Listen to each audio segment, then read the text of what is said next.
감사합니다. 이 시간 학습 세례, 유아 세례식을 거행하도록 하겠습니다. 먼저 초청 말씀을 제가 읽습니다. 마태복음 28장 18절에서 20절인데요. 제가 봉독하겠습니다. 예수께서 나와 말씀하여 이르시되 하늘과 땅의 모든 권세를 내게 주셨으니 그러므로 너희는 가서 모든 민족을 제자로 삼아 아버지와 아들과 성령의 이름으로 세례를 베풀고 내가 너희에게 분부한 모든 것을 가르쳐 지키게 하라. 볼지어다 내가 세상 끝날까지 너희와 항상 함께 있으리라 하시니라. 아멘. 세례는 예수님의 명령입니다. 성례이기 때문에 말씀에 붙어 있다는 특징이 있어서 사실은 순서상 설교 후에 하는 것이 맞지만 설교에 대한 기억을 좀 더 오래 가져가고자 우리 교회에서는 당분간은 앞에 두고 이렇게 하고 있습니다. 세례가 예수님께서 하신 명령이기 때문에 우리는 전도하고 또 새가족을 영접하고 또 교회로 인도해서 이들을 양육할 의무와 책임이 있고 이 양육의 과정에 있는 것이 학습 세례입니다. 그래서 6개월 이상 교회 출석을 하고 또 14세 이상이 되고 신약 성경을 일독하며 또 예수를 주로 고백하는 자, 또 교회의 이 가르침을 따라서 신앙의 경주를 하겠다 하시는 분들에게 학습을 드리고 또 베풀고 그 다음에 일정 기간이 지나서 스스로 자기의 신앙을 확실하게 고백하고 이 신앙의 내용을 좀 더 깊이 알았을 때 또 특별히 구약을 또 다 읽고 신구약 한번 다 읽고 하는 그런 과정을 다 거치고 교육 후에 실시하는 것이 세례입니다. 그리고 우리 유아 세례는 이 아이들을 하나님께 드리는 예식이 아닙니다, 여러분. 이 아이들은 누구의 소유입니까? 하나님의 소유입니다. 우리 주일학교 학생들도 여기에 와 있는데요. 우리 학생들, 우리 친구들 나중에 우리 아이들이 앞에서 세례받는 모습 보게 될 겁니다. 너무 예쁘다, 너무 귀엽다, 너무 사랑스럽다. 그것도 참 좋은데 이 후배들, 이 동생들, 이 아기들이 우리 하나님의 소유다라는 고백이 우리 모두에게서 흘러나와야 됩니다. 특별히 우리는 가족으로 부름을 받았습니다. 그래서 우리 회중 전체는 이 학습, 세례, 또 유아 세례를 하는 이 모든 사람들을 우리의 가족으로 받아들이고 이들이 더 성장해 갈 수 있도록 더 주 안에서 세워질 수 있도록 돕고 격려하고 협력하고 하는 일들을 하는 겁니다. 오늘 학습을 받는 혜민이 그리고 우리 부인 의심 자매님 계속해서 신앙의 길을 경주해 갈 수 있도록 그렇게 다짐하는 시간이 되어야 되고 부인이 넣으시면 통역이 없어서 지금 좀 어렵지만 나중에 이 집사님께서 통역을 잘 해주시기를 바라고요. 그 다음에 우리 세례 받으시는 김영숙 자매님 또 정금자 자매님 더 이제 확실한 신앙을 가지게 되었으니까 직분에 대한 열망도 일어나고 교회를 향한 사랑도 일어나고 하나님의 백성들을 함께 섬기고 또 하나님을 잘 섬겨야 되겠다는 그런 열망이 일어나는 전환점이 되기를 소망합니다. 또 특별히 장서윤, 우리 이하진, 우리 부모 되시는 장종윤, 이영설 집사님, 그리고 이승훈 목사님, 이예신 사모님, 우리 이 아이들은 하나님의 소유입니다. 지금도 그런 마음으로 기르고 있지만 앞으로 계속해서 이 아이가 자기 신앙을 고백할 때까지 나는 최선을 다해서 하나님의 자녀로 이 아이를 기르겠다 하는 다짐이 오늘 있기를 원합니다. 또 함께하는 우리 모든 가족들 또 우리 모든 교우들도 이러한 마음으로 이들을 정말 축복하고 축하하고 또 함께 이 아이들 이 새로운 열매들을 세워나가는 일에 최선을 다할 그런 서약을 하나님 앞에서 분명히 하시기를 바랍니다. 먼저 학습 서약부터 받겠습니다. 우리 조혜민 자매 부인 의심 자매 한번 일어나 주십시오. 일어나시면 됩니다. 네. 제가 묻는 질문에 예라고 이제 손을 들고 답을 하시면 되는데 오른손을 한번 들어 주십시오. 네. 예, 그렇죠. 네. 제가 질문하면 예라고 하는 겁니다. 부인 의심 다 알아들었죠? 네. 오케이. 여러분은 모든 죄를 버리고 하나님만을 의지하기로 서약합니까? 예. 혜민아 한번 하나 둘 셋. 예. 네가 대답을 해줘야 부인 의심도 같이 할 수 있다. 알았지? 오늘 혜민이 너무 행복한 것 같은데. 네. 자, 두 번째 질문입니다. 여러분은 주 예수 그리스도를 자신의 구주로 영접하고 그를 신뢰하며 그의 명령에 복종하기로 서약합니까? 예.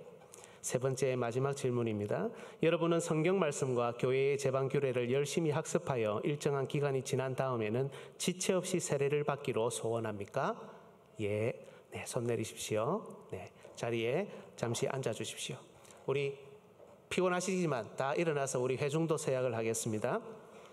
손을 들고 우리 학습 받으시는 조혜민 부인이심 자매들을 생각하면서 대답하시면 좋겠습니다.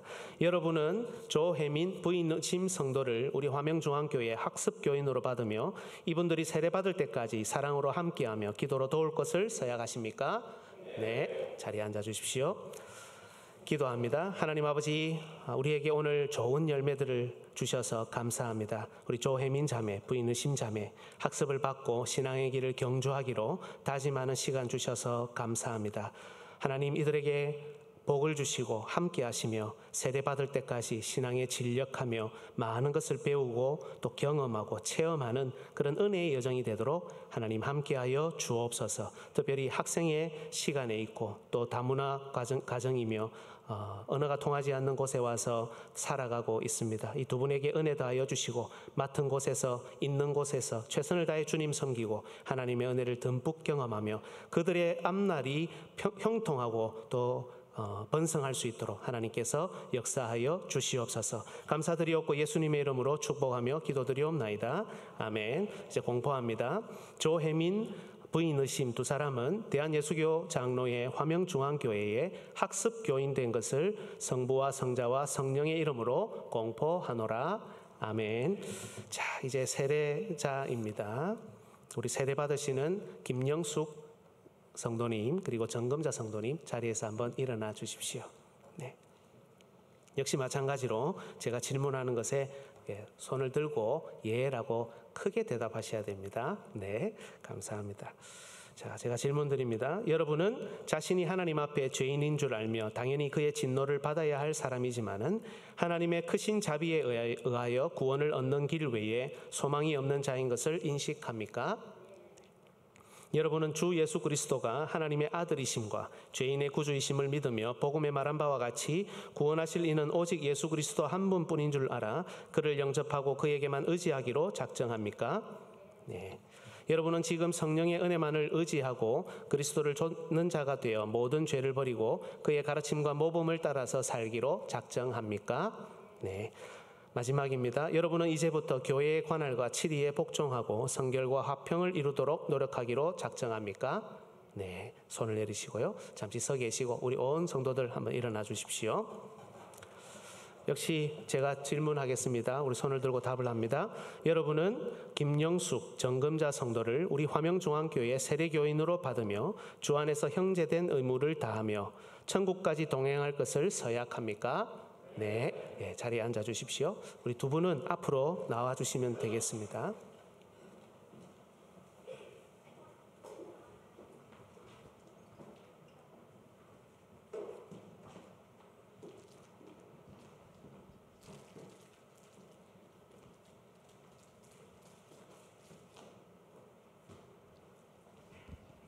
여기 서시고 우리 김영숙 선생님 먼저 앉으시면 되겠습니다.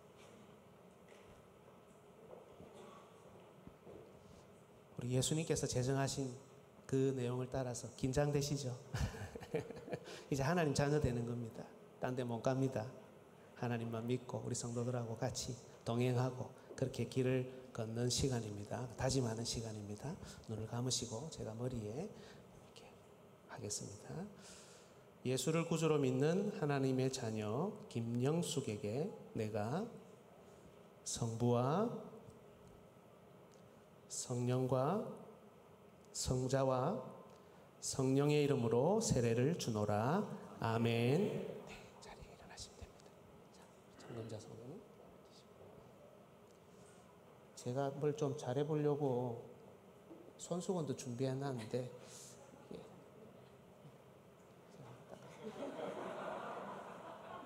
오늘 예쁘게 해보셨는데 네. 자, 네. 네, 들어가시고 자, 우리 세례식 합니다. 예수를 구주로 믿는 하나님의 자녀 정금자에게 내가 성부와 성자와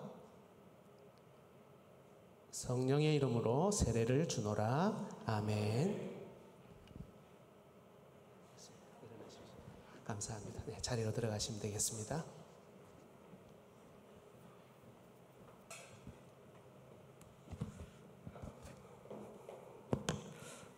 제가 아까 학습은 일어서라는 말씀을 안 드렸는데요. 우리 세례받은 두 분은 한번 일어나시겠습니까? 공포할 때는 일어나서 듣는 것이 좋겠습니다. 우리 정금자 성도님, 김영수 성도님 자리에서 한번 일어나 주십시오.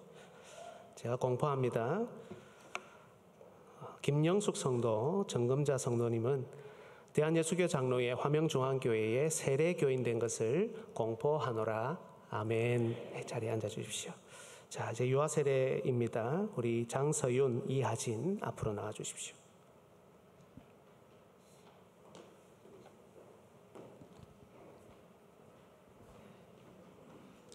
예, 서윤이부터 올까요? 서윤이가 조금 먼저 태어났습니다. 네. 누나죠, 그죠? 네, 누나라서 먼저 하는 겁니다. 그리고 우리 서윤이는 조금 안 좋은 부분이 있었지만 하나님 은혜로 그동안 잘 치유돼서 지금 아주 건강하고 네, 아주 차분하고 좋습니다. 자리에 앉아 주십시오. 네. 서윤아, 세례식 하자. 한번 앞으로 보게 한번 안아 주시겠습니까? 네. 여기가 좀 놀랄 수 있는데 어머니가 손 잡아 주셔도 됩니다. 옆에서. 네. 하나님의 언약의 자녀 장서윤에게 내가 성부와 성자와 성령의 이름으로 세례를 주노라. 아멘. 자, 보자. 깜짝 놀랐습니다. 네, 일어나시고 네, 자리에 들어가서 대기하시면 될 것 같고요. 네, 앉으세요. 네. 네. 너무 그렇게 꽉 잡고 있는 거 아니에요? 네, 자, 세례식 합니다. 사실은 세례식 할 때 가족들도 또 나오면 좋은데 다음번에는 가족들 나와서 보시고 이렇게 하면 좋겠습니다. 오늘은 그냥 합니다. 하나님의 언약의 자녀 이하진에게 내가 성부와 성자와 성령의 이름으로 세례를 주노라. 아멘. 네, 됐습니다.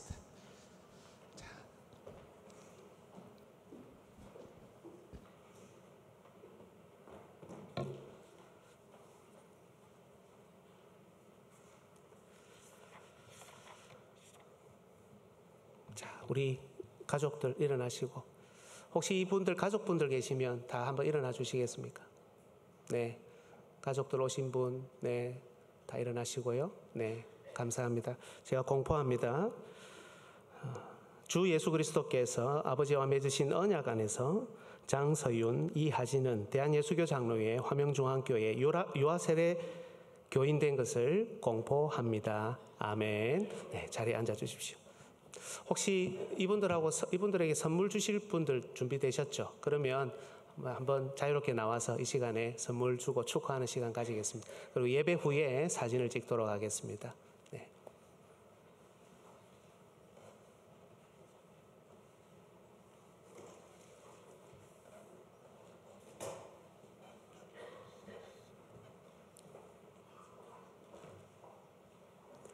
네, 감사합니다.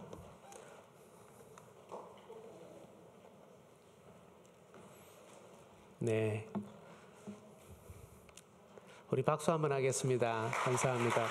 그리고 저는 사실 우리 아이들을 낳을 때마다 돈도 좀 주고 지원금도 주고 이렇게 하고 싶은데요. 아직 여력은 안 되지만 그래도 우리 교회가 마음을 내서 우리 유아 세례 받는 분들한테 반돈입니다. 이렇게 선물로 드립니다. 제가 가서 직접 드리고 오겠습니다.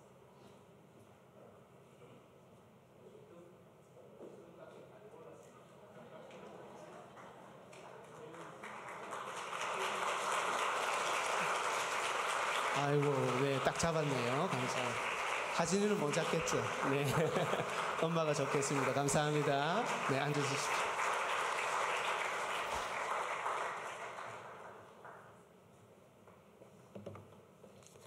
우리 초등부 친구들 중에도 아직 유아 세례 안 받고 학습 세례의 과정을 거쳐야 되는 분들, 또 우리 중고등부 친구들 중에도 있는 줄 압니다.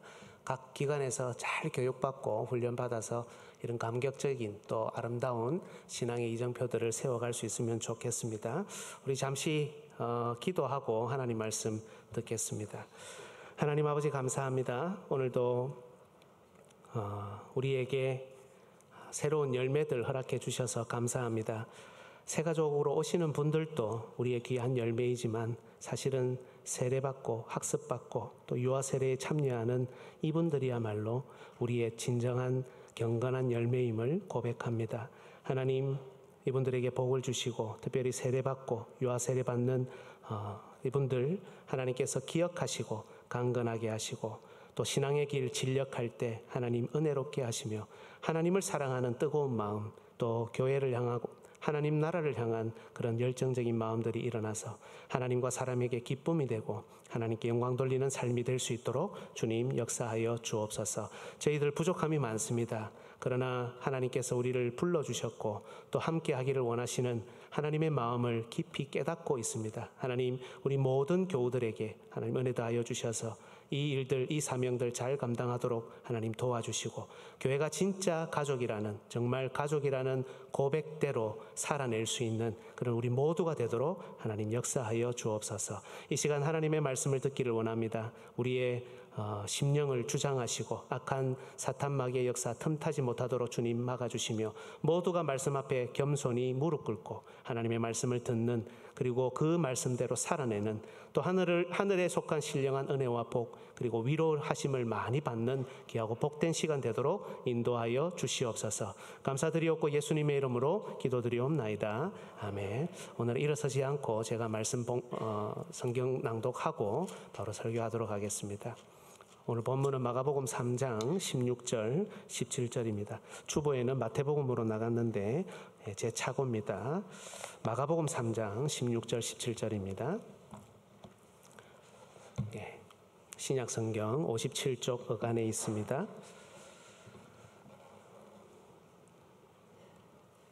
앞에 화면도 있고요. 제가 봉독합니다. 이 12를 세우셨으니 시몬에게는 베드로란 이름을 더하셨고 또 세베대의 아들 야고보와 야고보의 형제 요한이니 이 둘에게는 보아너게 곧 우레의 아들이란 이름을 더하셨으며. 아멘. 여러분, 우리 주 예수 그리스도께서 이 땅에서 하셨던 사역 가운데 가장 공을 많이 들이셨던 사역을 하나 꼽으라면 단연코 12제자를 세우시고 또 양육하셨던 일일 겁니다. 왜냐하면 예수님께서 이 땅에 머문 시간이 고작 3년에 불과했기 때문인데요. 우리 주님께서는 이 기간에 바로 승천 이후 다음 시대를 책임질 제자들을 반드시 기르셔야 했습니다.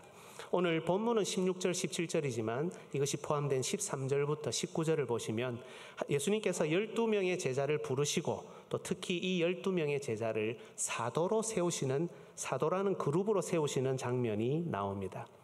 물론 오늘 본문 자체에는 사도라는 단어는 나오지 않습니다만 같은 내용을 기록하고 있는 마태복음과 누가복음을 비교해서 보면 이들은 지금 사도로 세움을 받고 있다고 언급되고 있습니다. 따라서 오늘 본문은 분명 교회의 기초요, 교회의 터가 되는 사도 그룹을 예수님께서 처음으로 세우시는 장면입니다.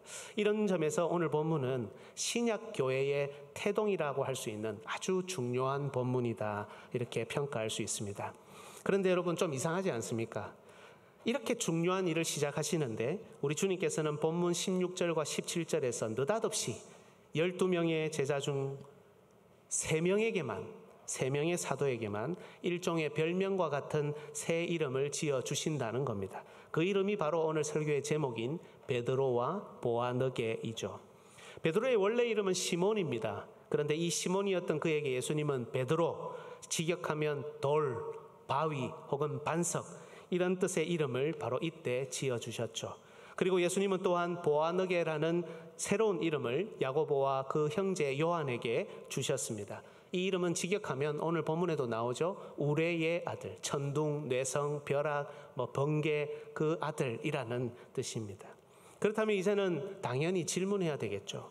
왜 예수님께서는 새로운 이름을 주셨을까? 왜 이들에게만 주셨을까? 무슨 의미가 여기에 있을까? 여러분, 이 문제의 해결을 위해 사람들은 대체로 이렇게 대답을 해왔습니다. 이 새로운 이름은 이들의 성량, 이들의 특징을 드러낸다고요.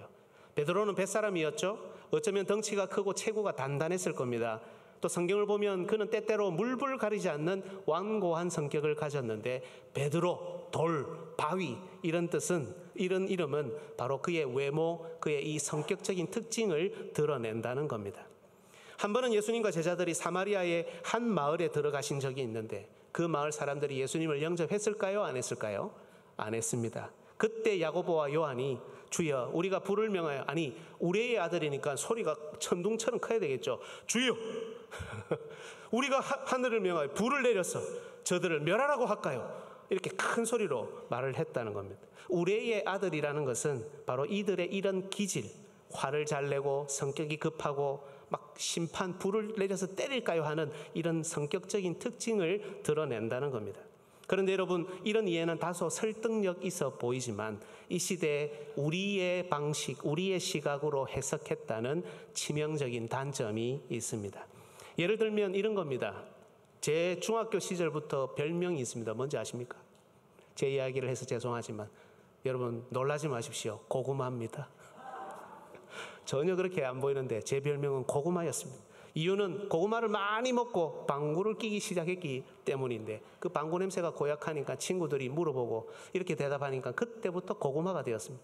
그 시절 제 친구들은 고구마를 보거나 고구마라는 단어를 들으면 자연스럽게 제가 생각이 났겠죠. 그리고 자연스럽게 방구쟁이가 연상이 됐을 겁니다.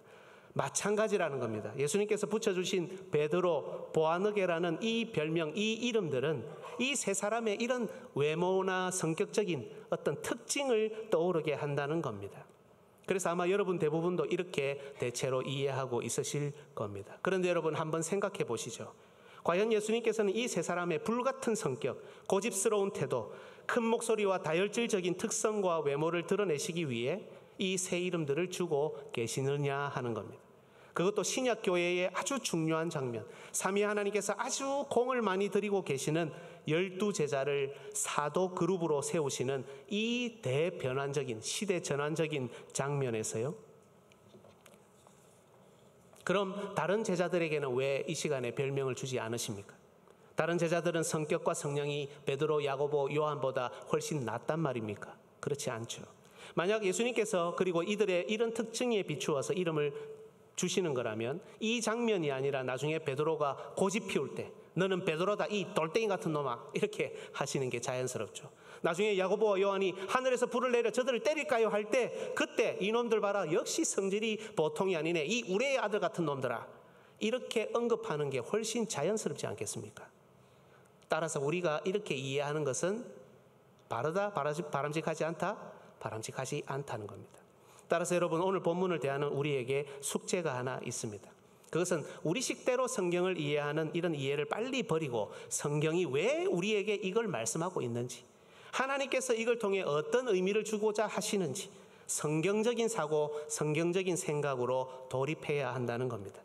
이 중요한 신약교회의 출발 장면에서 예수님이 12제자를 세우시고 새 이름을 주시는 것이 어떤 하나님 나라의 원리, 어떤 교회의 원리, 예수님의 의도를 어떻게 표현하고 계신지 성경적인 묵상을 통해 발견해야 한다는 겁니다.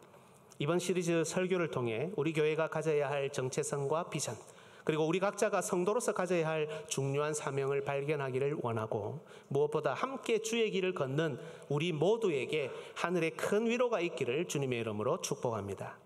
첫 번째 살펴볼 것은 이름을 지으시는 하나님에 대한 겁니다. 여러분, 성경을 보면 우리 하나님께서 종종 이름을 지으시는 것을 볼 수 있죠. 이름은 대체로 항상 뜻이 있습니다. 의미 없이 짓는 이름은 거의 없습니다. 아브라함, 여러 민족의 아버지라는 뜻입니다.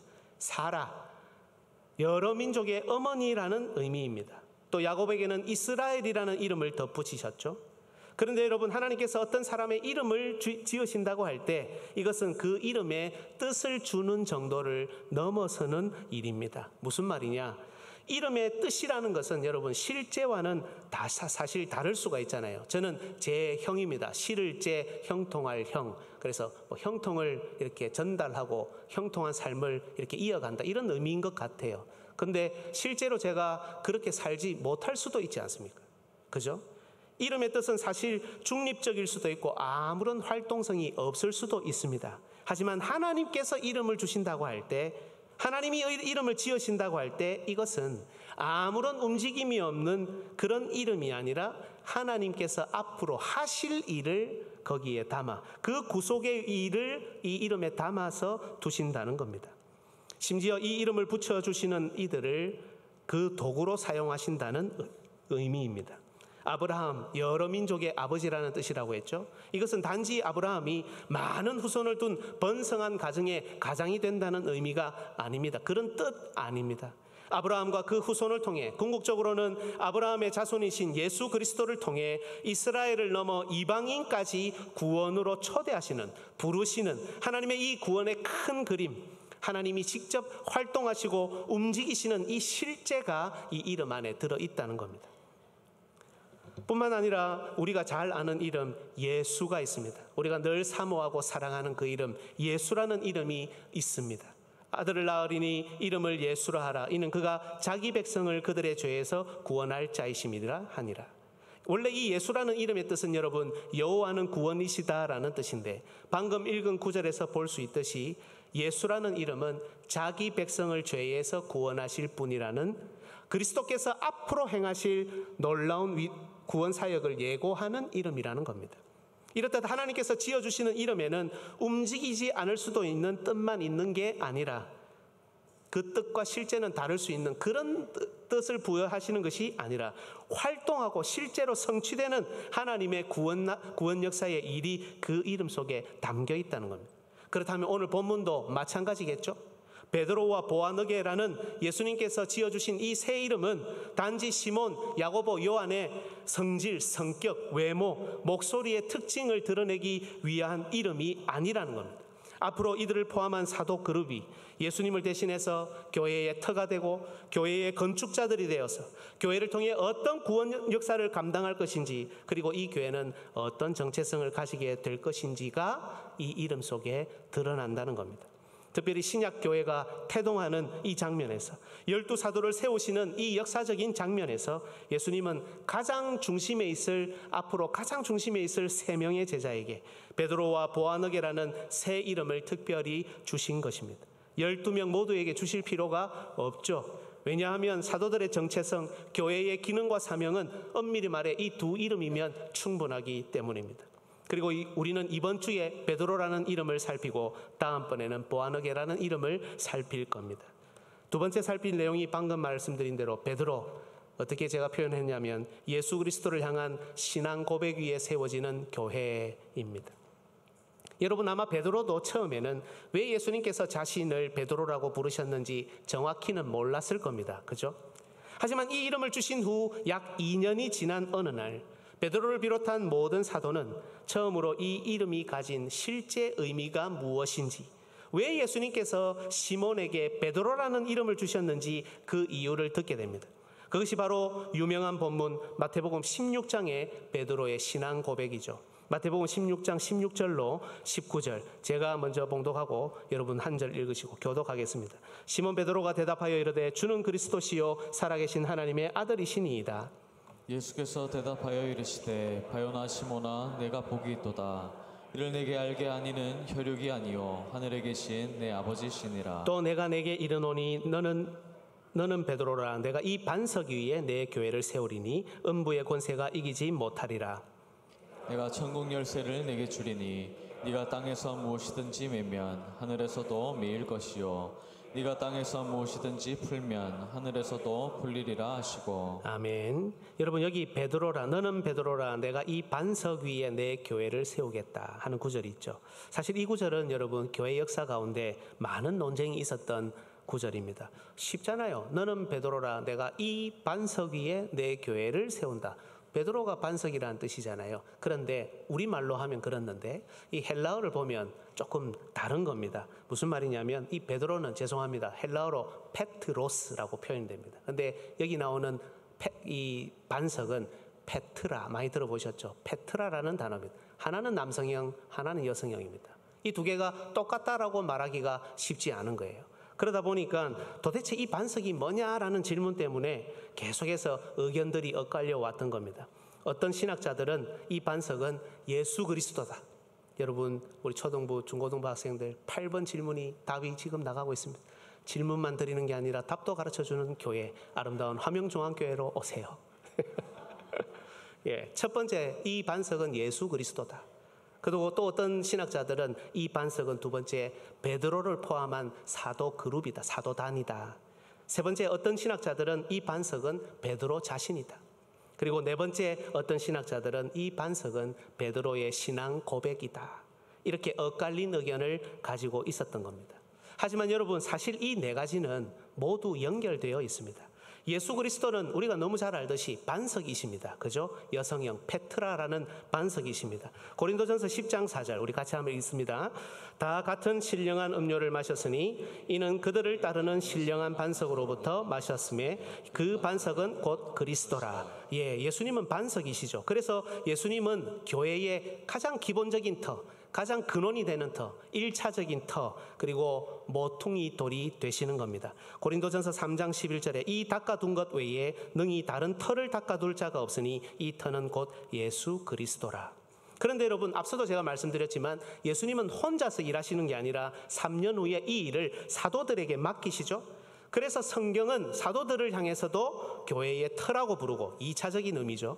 그리고 건축자라고 부르는 겁니다. 터 위에 터가 될 뿐 아니라 이제는 교회를 건축해가는 사람들이라는 의미죠. 에베소서 2장 20절에 여러분 한번 읽어주시겠습니까? 시작. 너희는 과 선지자들의 터 위에 세우심을 입은 자라.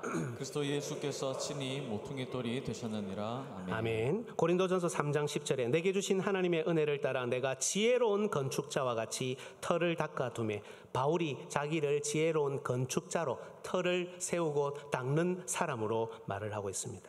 바로 이 터의 대표가 되는 반석, 남성형이 베드로라는 이름입니다. 이제 이 세 가지가 연결되죠. 그리스도, 사도들, 그리고 사도들의 대표인 베드로, 그죠? 그런데 여러분, 이 베드로라는 이름만으로는 부족합니다. 잘 생각해 보십시오. 이름만 가지고 있으면 뭐합니까? 아무런 활동이 없으면 그 이름은 아무 쓸모짝이 없지 않습니까? 이때 베드로가 지난 2년 동안 자신이 체득한 예수님에 관한 고백을 하는 겁니다. 이제 네 번째 고백까지 연결되죠. 너희는 나를 누구라 하느냐라는 예수님의 질문에 주는 그리스도시요 살아계신 하나님의 아들이십니다. 이렇게 고백합니다. 그런데 여러분, 고백을 했느냐 안 했느냐가 중요한 게 아니죠. 고백의 내용이 중요합니다. 예수님에 관해 무엇을 믿고 무엇을 체득하여 고백할 수 있느냐, 이게 중요했던 겁니다. 만약 예를 들어 베드로가 예수님은 우리가 부자가 되는 길입니다, 유일한 길입니다, 이렇게 고백을 했다면, 예수님은 우리의 밥줄입니다, 이렇게 고백을 했다면 예수님으로부터 내가 이 반석 위에 내 교회를 세우겠다라는 말을 들을 수 있겠습니까? 없겠습니까? 없겠죠. 이런 고백 위에 예수님이 교회를 세우실 수는 없는 것 아닙니까? 주는 그리스도시요 살아계신 하나님의 아들입니다라는 이 명제, 이 질문, 이 고백, 이 체득된 고백 내용 때문에 우리 주님께서는 드디어 신약에서 제일 처음으로 교회라는 단어를 사용하시며 바로 이 고백 위에, 베드로 위에, 사도들 위에, 예수 그리스도 위에 교회를 세우시겠다고 말씀하시는 겁니다. 주는 그리스도시요 살아계신 하나님의 아들입니다 라는 이 고백의 의미를 살피기 위해서는 또 한편의 설교가 필요하겠죠. 오늘 설교에서 중요한 것은 예수님께서 시몬에게 베드로, 반석, 바위라는 이름을 주신 이유가 앞으로 예수님께서 바로 이 흔들림 없는 신앙 고백 위에, 바른 신앙 고백 위에, 그냥 고백이 아닙니다, 바른 신앙 고백 위에 예수 그리스도의 교회를 세워가시겠다는 것을 드러내시기 위한 것이라는 겁니다. 사랑하는 여러분, 교회는 신앙 고백 공동체입니다. 초대교회부터 지금까지 교회는 한 번도 신앙 고백이 없었던 적이 없습니다. 예수 그리스도 교회라는 이 자체가 고백적입니다. 역사 가운데 고백이 든든하고 분명했던 교회는 번성했습니다. 때론 심각한 핍박에 놓여 있었더라도, 아니 순교라는 죽음의 길을 교회가 걸어야 했더라도 고백이 분명했던 교회는 살아남았고 또 그것을 이겨낼 힘이 있었습니다. 그리고 그 고난을 통과했을 때 그 번성함의 영광을 누렸던 겁니다. 교회는 고백 교회이기 때문입니다. 하지만 고백이 분명하지 않은 교회는 겉으로는 외형을 자랑하고 많은 수를 자랑했지만 세상의 총칼 위협 앞에, 세상의 풍요로움 앞에, 타락해가는 세상과 함께 바람에 날리는 겨와 같이 다 날아갔습니다. 고백이 분명하지 않았기 때문입니다. 여러분, 우리가 다음 세대에 대해서, 우리의 자녀에 대해서 걱정하는 것이 무엇입니까? 과연 이들에게 분명한 고백이 있느냐? 이것을 스스로 체득한 고백으로 고백해낼 수 있느냐? 이 고백을 살아낼 수 있느냐? 이것이지 않습니까? 이 고백이 분명하다면 그래도 안심하고 뒷일을 맡길 거고, 이들이 어디로 가든지 안심하고 보낼 수 있겠지만, 고백이 분명한지가 분명하지 않으니 걱정하고 염려하며 지금도 기도하고 있는 것 아니겠습니까? 주 안에서 사랑하는 여러분, 우리 교회의 7대 비전 중 하나는 바로 뭡니까? 신앙 고백을 익히는 교회입니다. 한번 따라합시다. 신앙 고백을 익히는 교회. 여러분, 11번에 답이 나갔습니다. 이것은 여러분 갑자기 진공 상태에서 나온 그런 갑툭튀한 비전이 아닙니다. 목사에 따라 달라지는 비전과 목표가 될 수도 없습니다. 교회의 정체성입니다. 예수 그리스도께서 세우고자 하셨던 교회의 모습입니다.